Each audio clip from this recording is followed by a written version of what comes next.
হঠাৎ করে রাত 10টা 24 মিনিটে আম্মা যখন এসে বলেছিল রেডি হও, আমাদের ঢাকার উদ্দেশ্যে রওনা দিতে হবে, তখন চার দেয়ালের মাঝে কেমন জানি এক নীরবতা বিরাজ করছিল।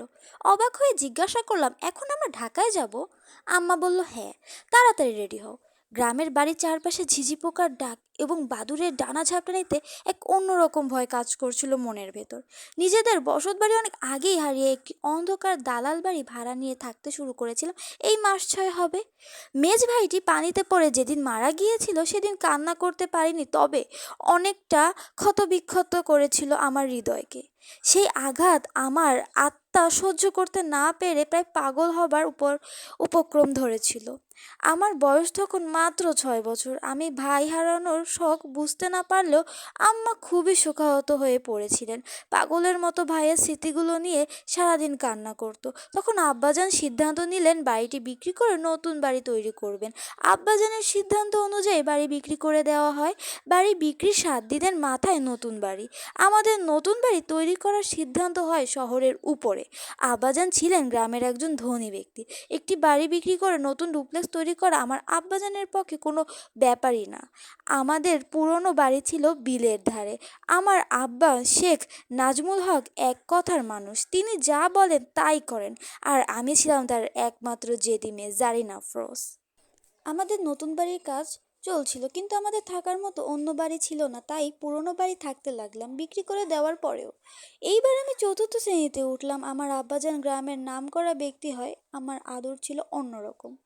আমাকে গ্রামের সবচেয়ে বড় স্কুলে ভর্তি করেন আব্বাজান। আব্বাজান বলল, মা আফরোজ, তোমার নতুন স্কুল পছন্দ হয়েছে?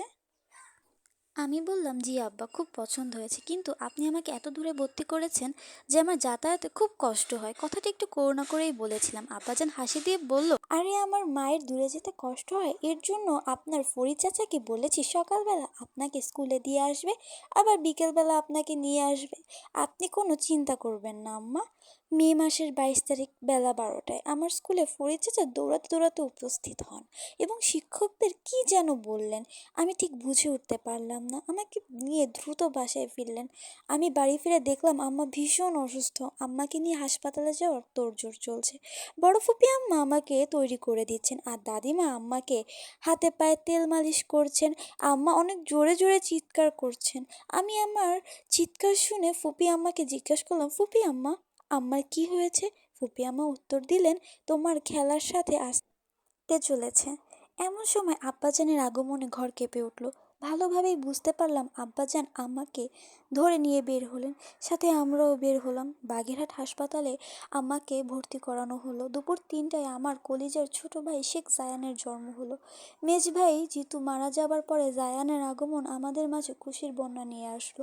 কিন্তু এই খুশি আমাদের ভাগ্যে বেশি দিন রইল না। আব্বাজানের ব্যবসায় এত বড় লস হলো যা আমাদের কাটিয়ে ওঠা অসম্ভব। আমার ছোট মামা ছিলেন এলাকার সভাপতি। আওয়ামী লীগের ক্ষমতায় আসার পর আমার মামা এলাকা থেকে পলাতক। যেহেতু আমার মামা আর আব্বাজান একই এলাকায় থাকতেন,